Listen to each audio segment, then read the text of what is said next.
ദൈവത്തിന് സ്തോത്രം ചെയ്യുന്നു.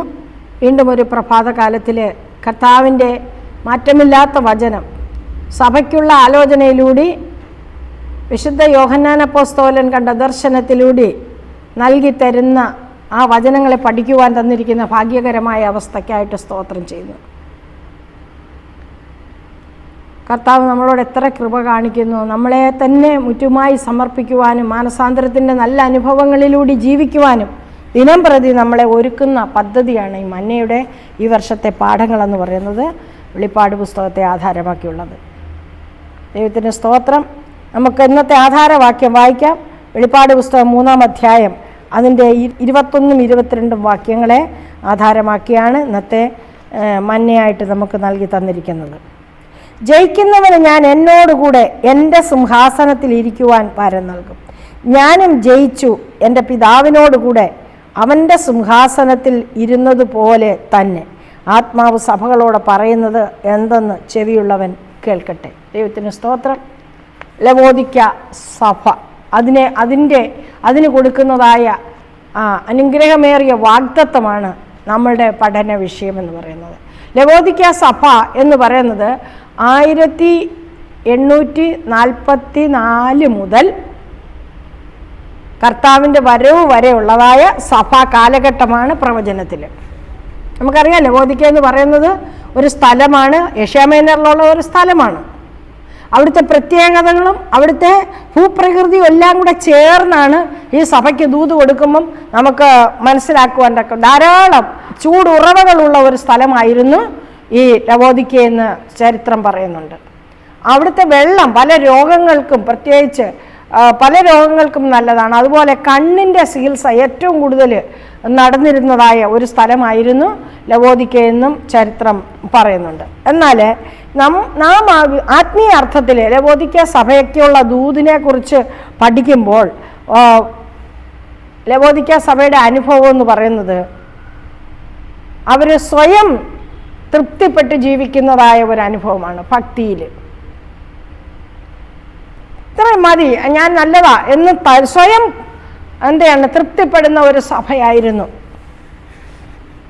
എന്ന്. അതുമാത്രമല്ല, മറ്റുള്ളവരെ വിമർശിക്കുന്നവർ, അത് മറ്റുള്ളവരുടെ കുറ്റം കണ്ടുപിടിക്കും, സ്വന്തമായിട്ടുള്ള കുറ്റങ്ങളും കുറവുകളും നികത്തുവാൻ അവർക്ക് താല്പര്യമില്ലാത്ത ഒരു ആത്മീയ അന്തരീക്ഷമാണ് ലവോദിക്കയുടെ ഒരു പ്രത്യേകതയെന്ന് നമ്മൾ പഠിക്കുമ്പോൾ ദൈവമായ കർത്താവ് അതിന് വേണ്ടുന്ന ആലോചന ആ സഭയ്ക്ക് കൊടുത്തിട്ട് അവരോട് ചില കാര്യങ്ങൾ വിലയ്ക്ക് വാങ്ങുവാനും ദൈവത്തിൽ നിന്ന് മാനസാന്തരത്തിലേക്ക് വരുവാനുമെല്ലാം കർത്താവ് ആഹ്വാനം ചെയ്തു. വാതുക്കൽ വന്ന് മുട്ടുന്ന ഒരു കർത്താവ്, നമ്മളുടെ അവസ്ഥകളിലേക്ക് ഇറങ്ങി വന്ന് നമ്മളെ രക്ഷിക്കുന്ന ഒരു ദൈവത്തെ അവരുടെ മുൻപിൽ വരച്ച് കാട്ടുകയാണ് ഈ ദർശനത്തിലൂടെ, സഭയ്ക്കുള്ള ആലോചനയിലൂടെ. അങ്ങനെ വന്ന് കതവ് തുറന്ന് കർത്താവിനോട് താതാത്മ്യപ്പെടുന്നതായ ഓരോ ഭക്തരായ മനുഷ്യർക്കും അവിടുന്ന് വച്ചിരിക്കുന്ന വാഗ്ദത്തമാണ് ഈ ദിവസത്തെ ആലോചന എന്ന് പറയുന്നത്. ജയിക്കുന്നവന് ഞാൻ എന്നോടുകൂടെ എൻ്റെ സിംഹാസനത്തിൽ ഇരിപ്പാൻ വരം നൽകും.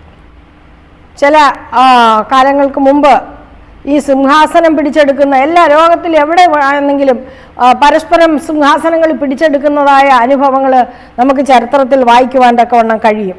എന്നാൽ ഇവിടെ ഈ സിംഹാസനം, ദൈവം നമുക്ക് നൽകുന്ന സിംഹാസനത്തിൽ ഇരിക്കുന്ന ആ വരമെന്ന് പറയുന്നത് പിതാവിനോടുകൂടെ പുത്രൻ ഇരിക്കുന്നത് പോലെ പുത്രൻ ഇരിക്കുന്നിടത്ത് നമ്മയും ഇരുത്തുന്നതായ പുത്രന്റെ സ്നേഹത്തിലേക്കും അവിടുത്തെ സന്നിധിയിലേക്കുമാണ് നമുക്ക് വാഗ്ദത്തമായിട്ട് നൽകി തരുന്നത്. ആ സാന്നിധ്യം, ആ സിംഹാസനം, അതാണ് ദൈവം നമുക്ക് ജയിക്കുമ്പോൾ മാനസാന്തരപ്പെട്ട് കർത്താവിനോട് താതാത്മ്യപ്പെട്ട് ജീവിക്കുവാൻ ഈ അന്ത്യകാലത്ത് വിളിക്കപ്പെട്ടിരിക്കുന്ന നമുക്ക് നൽകി തന്നിരിക്കുന്ന വാഗ്ദത്തം എന്ന് പറയുന്നത്. അവിടുന്ന് സിംഹാസനത്തിൽ ഇരുന്നവനാണ്. അതുപോലെ നമുക്കും ഇരിക്കുവാനുള്ളതായ ഒരു വരം നൽകി തരികയാണ്. തെരഞ്ഞെടുപ്പ് നമ്മുടേതാണ്. ചെവിയുള്ളവൻ കേൾക്കട്ടെ. അതാണ് ദൈവത്തിൻ്റെ ആലോചന. ആരെ നിർബന്ധിക്കുന്നില്ല. ഓരോ ഹൃദയത്തിൻ്റെയും ഉള്ളറകളിലേക്ക് കടന്നു വന്ന് നമ്മോടൊപ്പമായിരിക്കാൻ ആഗ്രഹിക്കുന്ന കർത്താവിൻ്റെ നിർത്താതെയുള്ളതായ നിർബന്ധ സ്നേഹം നമ്മളെ മാടി വിളിക്കുമ്പോൾ നമ്മുടെ ഹൃദയത്തിൻ്റെ ഉള്ളറകളെ തുറന്ന് അവിടുത്തേക്ക് നമ്മോടുകൂടെ ഇരിക്കുവാനുള്ള യോഗ്യത നേടുവാൻ തക്കവണ്ണം, നമുക്ക് അവിടുത്തോടുകൂടി ഇരിക്കുവാനുള്ള യോഗ്യത നേടുവാൻ തക്കവണ്ണം, നമ്മൾ മാനസാന്തരത്തിൻ്റെ അനുഭവം പ്രാപിക്കുവാൻ തക്കവണ്ണം വിളിക്കപ്പെടുകയാണ്. ആ അനുഭവം പ്രാപിക്കുന്നവർക്കാണ് അവിടുത്തോടുകൂടെ ഇരിക്കുവാനുള്ളതായ വരവും നൽകുന്നത്. പ്രിയപ്പെട്ട ദൈവമക്കളെ, കർത്താവിൻ്റെ ശ്രേഷ്ഠമായ സ്നേഹം ഓരോ നിമിഷവും നമ്മളെ നിർബന്ധിച്ചുകൊണ്ടിരിക്കുകയാണ്. നമ്മളുടെ പോക്കിലും വരവിലും നോട്ടത്തിലും നിരൂപണത്തിലും ഒക്കെ വരുന്ന കുറവുകൾ അവിടുന്ന് ക്ഷമിച്ച് നമ്മളെ വീണ്ടും വീണ്ടും നിർബന്ധിക്കും. കൃപയുടെ കാലം തീരാറായി. ഈ കൃപായുഗം തീരുന്നതിന് മുൻപ് മാനസാന്തരത്തിൻ്റെ അനുഭവത്തിലേക്ക് വന്ന് കർത്താവിൻ്റെ രക്തത്താൽ വിശുദ്ധി പ്രാപിച്ച് പൂർണ്ണതയുള്ള പ്രവൃത്തി ചെയ്ത് കർത്താവിൻ്റെ ആ വരം പ്രാപിക്കുവാൻ നമ്മളെ നിർബന്ധിക്കുകയാണ്. കർത്താവിൻ്റെ വരം ഏറ്റവും അടുത്തിരിക്കുന്ന ഏത് നാഴികയ്ക്കെന്ന് നമ്മൾ അറിയാത്തത് കൊണ്ട് ആ വരം പ്രാപിക്കുവാൻ തക്കവണ്ണം നമ്മളെ നിർബന്ധിക്കുമ്പോൾ അവിടുത്തെ സന്നിധിയിൽ നമുക്ക് യഥാസ്ഥാനപ്പെടാം. കർത്താവേ, അടിയങ്ങളോട് കൃപ കാണിക്കണമേ എന്ന് ഉള്ളിൻ്റെ ഉള്ളിൽ നിന്നുള്ള നിലവിളിയിലൂടെ ആ മാനസാന്തരത്തിൻ്റെ ഫലം പ്രാപ്തിക്കായിട്ട് കാത്തിരിക്കാം. അവിടുത്തെ സിംഹാസനത്തിൽ അവിടുന്ന് ഇരുന്നതുപോലെ നമ്മളെയും ഇരുത്തും എന്ന വരം, ആ വാഗ്ദത്വം പ്രാപിച്ച് നല്ല മക്കളായി തീരുവാൻ ദൈവം ഈ വചനത്താൽ നമ്മളെ സഹായിക്കട്ടെ എന്ന് പ്രാർത്ഥിക്കുന്നു. ദൈവത്തിൻ്റെ പരിശുദ്ധ നാമം അതിനാൽ മഹത്വപ്പെടുമാറാകട്ടെ. ആമേൻ. പ്രാർത്ഥിക്കാം. കരുണയുള്ള ദൈവമേ, ലവോദിക്കയിലെ അനുഭവം ഞങ്ങളുടെ ജീവിതത്തിൽ ഉണ്ടോ എന്ന് നോക്കുവാനും ആ അനുഭവത്തിൽ നിന്ന് വിടുതൽ തരുന്ന ദൈവത്തിൽ ആശ്രയിക്കുവാനും ഞങ്ങളുടെ ഉള്ളത്തിൽ വന്ന് ഞങ്ങളെ മാടി വിളിക്കുന്ന കർത്താവിൻ്റെ ഇമ്പശബ്ദം കേട്ട് ഞങ്ങളുടെ ഹൃദയങ്ങൾ അവിടുത്തേക്ക് സമർപ്പിക്കുവാനും തന്നിരിക്കുന്ന വചനത്തിനായി സ്തോത്രം പിതാവേ. അവിടുന്ന് നൽകി തന്നിരിക്കുന്ന ആ വാഗ്ദത്തം നിവർത്തിക്കായിട്ട് വാഞ്ചയോടെ, അത് പ്രത്യാശയോടെ കർത്താവെ അതിസ്നേഹത്തോടെ അങ്ങയോട് അടുത്തു വരുവാൻ ഞങ്ങളെ ഒരുക്കണമെന്ന് പ്രാർത്ഥിക്കുന്നു.